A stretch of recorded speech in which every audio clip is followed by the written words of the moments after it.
வணக்கம். தாய்நாடு செய்திகளுடன் நான் நிரோஷன். அண்மையில் இடம்பெற்றிருந்த முன்னாள் ஜனாதிபதிகளுக்கான சிறப்பு சலுகைகள் மற்றும் வரப்பிரசாதங்களை குறைக்கும் சட்டமூலத்திற்கான வாக்கெடுப்பிலிருந்து தமிழரசு கட்சி விலகி இருந்தது. தமிழரசு கட்சி சார்பாக நாடாளுமன்றத்தில் இருக்கும் உறுப்பினர்களின் ராஜமாணிக்கம் சாணக்கியன் தனிப்பட்ட ரீதியில் நல்ல விடயங்களை பேசுகின்ற ஒரு நண்பராக இருந்தாலும் தமிழ் மக்கள் ஏமாற்றுகின்ற செயற்பாடை கண்ணுக்கு முன் நடக்கும் போது அதை பொறுத்துக் கொள்ள முடியவில்லை என்று அர்ச்சனா குறிப்பிடுகிறார். இவ்வாறு நாடாளுமன்ற வாக்கெடுப்பில் கலந்து கொள்ளாமல் அதற்கு ஏதேதோ காரணங்களை சொல்லி மக்களை இன்னும் முட்டாளாக்கும் செயற்பாடுகளை முன்னெடுத்து வருகின்றார்கள். வடக்கு கிழக்கு மலையகம் என்று பல்வேறு இடங்களில் பல்வேறு சமூகங்களாக தமிழினம் பிரிந்து கிடக்கும் நிலையில் கிழக்கு மாகாணத்தில் கடந்த தேர்தல் பணி நிமித்தமே தாம் ஒரு தடவை அங்கு சென்றதாக குறிப்பிடும் அர்ஜுனா குறித்த அரசியல்வாதிகள் அரசியல் ரீதியாக எங்களை பிரித்து வைத்திருக்கிறார்கள் என்றும் குறைபட்டுக் கொண்டார். அதற்கு ஒரு உதாரணத்தை குறிப்பிடும் அர்ஜுனா மலையக சமூகத்தை வந்தேறு குடிகள் என்று குறிப்பிட்ட ஜி பொன்னம்பலம் 5 லட்சம் மக்களுடைய வாக்குரிமை இல்லாது செய்வதற்கான அரசியல் கட்சியாக கொண்டு நடத்தப்பட்டதே இப்போது சைக்கிள் கட்சி என்றும் சுட்டிக்காட்டுகிறார். அதாவது தன்னிடம் மலையக மக்களுக்கான பிரஜா உரிமைகளை இல்லாது செய்வதற்காக நீங்கள் வாக்களித்தால் உங்களுக்கு மேம்படி அமைச்சு பதவி தருகிறோம் என்று உதாரணத்திற்கு கேட்டால் தான் அதை தூக்கி வீசி எறிந்துவிட்டு செல்வேன் என்றார். குறித்த மலையக மக்களை இந்த அரசியல்வாதிகள் குறுகிய வட்டத்திற்குள் பிரதேசவாதத்துக்குள் ஒடுக்கி வைத்திருக்கின்ற நிலைமை காணப்படுகின்றது. ஆனால் உண்மையில் வடக்கை பொறுத்தவரை வந்தாரை வாழ வைக்கும் என்று சொல்வது போல் மலையக மக்களிடத்தில் நான் வாழ்ந்தவன் என்ற அடிப்படையில் அவர்கள் மிகவும் பண்பான மக்கள் என்று அர்ஜுனா குறிப்பிடுகிறார். மீண்டும் வாக்கெடுப்பில் தமிழரசு கட்சி கலந்து கொள்ளாதது குறித்து குறிப்பிடும் அர்ஜுனா மட்டக்களப்பு ஊடக மையத்தில் சாணக்கிய நன்மையில் ஒரு ஊடக சந்திப்பை நடத்தி இருந்த காணொலியை வெளியிட்டு விளங்கப்படுத்தி இருந்தார். அதன்படி அந்த காணொலியில் சாணக்கியனிடம் ஊடகவியலாளர் ஒருவரால் ஜனாதிபதிகளின் வரப்பிரசாதங்களை ஒழிக்கும் சட்டமூலத்தில் வாக்களிக்காமல் தமிழரசு கட்சி விலகி இருந்ததாக ஒரு குற்றச்சாட்டு எழுந்திருக்கிறது.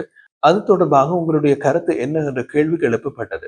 இதற்கு பதில் வழங்கிய சாணக்கியன் குறித்த குற்றச்சாட்டை மறக்கவில்லை. அதை ஏற்றுக்கொண்டு அதற்குரிய விளக்கத்தை வழங்கினார். மக்கள் நலன் சார்ந்து முன்னாள் ஜனாதிபதிகளுக்கான தேவையில்லாத செலவுகளை குறைக்கும் பொருட்டு குறித்த சட்டம் மூலம் அரசாங்கத்தால் கொண்டு வரப்பட்டதாகவே நான் அதை பார்க்கின்றேன். மக்கள் வரிப்பணத்தில் முன்னாள் ஜனாதிபதிகளுக்கு தேவையில்லாத குறித்த செலவுகளை மேற்கொள்வது ஒரு அநியாயமான விடயம். அதன்படி அந்த சட்டமூலத்தை ஆதரித்து குறித்த சட்டமூலத்திற்கு இலங்கை தமிழரசு கட்சியின் ஆதரவு என்பதை சொல்லி இருக்க வேண்டும் என்பது தன்னுடைய நிலைப்பாடு என்று சாணக்கியன் கூறினார். அன்றைய தினம் 3:30 மணியளவில் வாக்கெடுப்பு நடத்தப்பட்டதாக கூறும் சாணக்கியன் தங்கள் கட்சி நாடாளுமன்ற குழு காலையில் கூடியதாகவும் அதில் முடிவெடுக்கப்பட்டதாகவும் அதன்படி குறித்த சட்டத்திற்கு ஆதரவாகவோ அல்லது எதிராகவோ வாக்களிக்க போவதில்லை என்ற தீர்மானம் எடுத்ததாக நாடாளுமன்ற குழுவின் கொறடா சொல்லி இருந்தார்.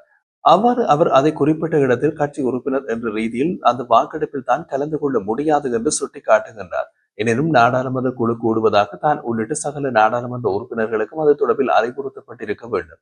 குறித்த வாக்களிப்பு தொடர்பாக ஒரு முடிவு எடுக்கப்பட வேண்டும் என்று சொல்லப்பட்டிருக்க வேண்டும். ஆனால் அப்படி எதுவும் நடைபெறவில்லை என்று குறிப்பிடுகிறார் சாணக்கியன். கடந்த காலத்தில் தமிழின பிரச்சனை, அரசியலமைப்பு தொடர்பான பிரச்சனைகள் மற்றும் தமிழ் மக்கள் சார்பாக நல்ல விடயங்கள் வருகின்ற பொழுது நடந்த வாக்கெடுப்புகளில் வாக்களித்திருக்கும் நிலையில் தற்போது ஜனாதிபதிகளின் வரப்பிரசாதங்களை நீக்கும் சட்டமூலத்திற்கு வாக்களிப்பில் கலந்து கொள்ளாதது குறித்து நாடாளுமன்ற குழு தலைவர் தெளிவுபடுத்த வேண்டும் என்று அவரது கட்சி மீதே குற்றச்சாட்டை திருப்பி விடுகிறார்.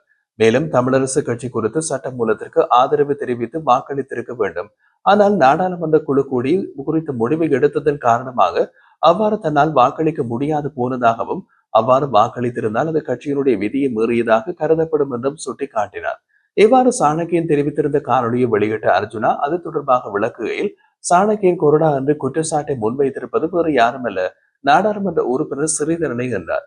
இந்த நிலையில் குறித்த நாடாளுமன்ற அமர்வுகளில் கலந்து கொண்டவர் என்ற ரீதியில் அர்ஜுனா குறிப்பிடுகையில் வாக்களிப்பு நாளன்று காலை அமர்வில் உரையாற்றிய ஸ்ரீதரன் பின்னர் வெளியேறி இருந்ததாகவும் தொடர்ந்து இவர்களுடைய கட்சியை சேர்ந்த 3 அல்லது 4 நாடாளுமன்ற உறுப்பினர்கள் தொடர்ந்தும் சபையில் இருந்ததாகவும் குறிப்பிடுகிறார்.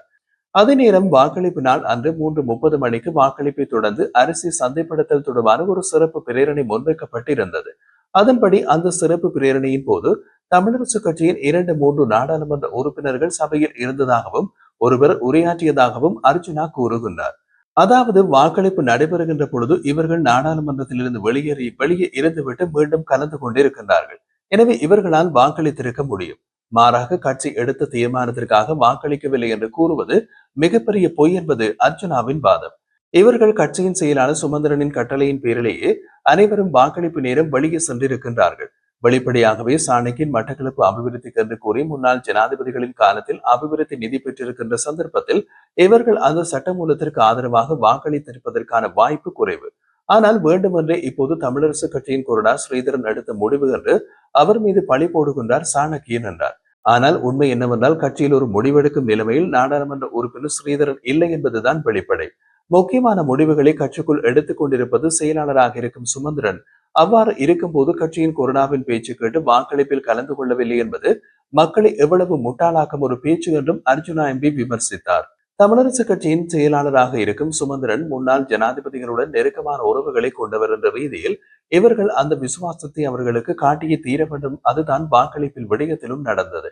எனவே முன்னாள் ஜனாதிபதிகளுக்கு எதிரான குறித்த சட்டமூலத்தில் வாக்கெடுப்பில் கலந்து கொள்ள வேண்டாம் என்று சுமந்திரன் முடிவு எடுத்திருப்பதற்கு வாய்ப்புகள் அதிகம் உள்ளது என்றும் அர்ஜுனா சுட்டிக்காட்டுகின்றார்.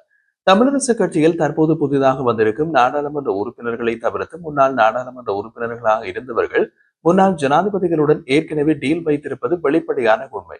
கடந்த காலத்திலும் ஜனாதிபதி தேர்தலின் போது ரணில் விக்ரமசிங்கவினுடைய ஆட்சியில் பார் அனுமதி பத்திரம் பெற்றுக் கொண்டதாக பல்வேறு குற்றச்சாட்டுகளில் சிக்கியவர்களும் இவர்களது கட்சியிலேயே உள்ளார்கள். அதன்படி கிளிநொச்சி தொடக்கம் மாங்குளம் வரை ஏராளமான மதுபான சாலைகள் அமைக்கப்பட்டிருக்கும் நிலையில் இது யாரால் கொடுக்கப்பட்டது, யாரால் சிபாரிசு செய்யப்பட்டது என்பதாம் அனைவருக்கும் தெரிந்த உண்மை. ஆனால் சாணக்கியன் இப்போது மட்டக்களப்பு ஊடக அமையத்தில் கொரோனாவால் எடுக்கப்பட்ட முடிவுக்கு இணங்கவே நாங்கள் வாக்கெடுப்பில் கலந்து கொள்ளவில்லை, கொரோனாவை அதற்குரிய முடிவை தீர்மானித்துக் கொண்டார் என்று சொல்வதாக இருந்தாலும் அவர்கள் வாக்களித்திருக்க முடியும் என்றார் அர்ஜுனா. முன்பு ஜனாதிபதிகளுக்கான சிறப்பு சலுகைகள் மற்றும் வரப்பிரசாதங்களை குறைக்கும் சட்டமூலத்திற்கான வாக்கெடுப்பில் கலந்து கொள்வதில்லை என்ற முடிவை எல்லோருமே இணைந்து எடுத்துவிட்டு சாணக்கியன் என்று தான் முடிவெடுத்ததாக மாதிரியும் ஸ்ரீதரன் முடிவெடுத்த காரணத்தாலேயே இவ்வாறான ஒரு நிலைமை வந்தது என்றும் சொல்வதன் மூலம் கேவலமான ஒரு அரசியலை செய்கிறார்கள் என்று அர்ஜுனா சுட்டிக்காட்டினார். தமிழரசு கட்சியின் பதில் செயலாளராக சுமந்திரனும் தற்காலிக தலைவராக CVK சிவஞானமும் இருக்கும் நிலையில் இவர்களே முடிவுகளை எடுக்க வேண்டியவர்கள். மாறாக ஸ்ரீதரனால் எந்த முடிவும் எடுக்க வாய்ப்பில்லை அல்லது எடுக்கவும் முடியாது. இந்த நிலையில் ஸ்ரீதரன் இந்த முடிவுக்கு ஒருவரை ஆமோதித்திருக்கலாம் என்று அர்ஜுனா குறிப்பிட்டார். நாடாளுமன்ற உறுப்பினர் ஸ்ரீதரனை பொறுத்தவரை இவ்வாறான முடிவுகள் மிக மோசமானவை.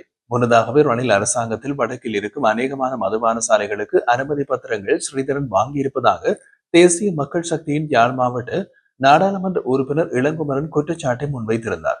எனினும் ஸ்ரீதரனால் இளங்குமரன் மீது எந்த விதமான சட்ட நடவடிக்கைகளையும் எடுக்க முடியவில்லை. இதற்கு காரணம் மதுபான சாலை அனுமதி பத்திரங்களை பெற்ற விடயம் உண்மையான்றால் அவ்வாறு சட்ட நடவடிக்கைக்கு சென்று உண்மைகள் நிரூபிக்கப்பட்டால் அவரை தமிழ் மக்கள் ஒதுக்கியே விடுவார்கள்.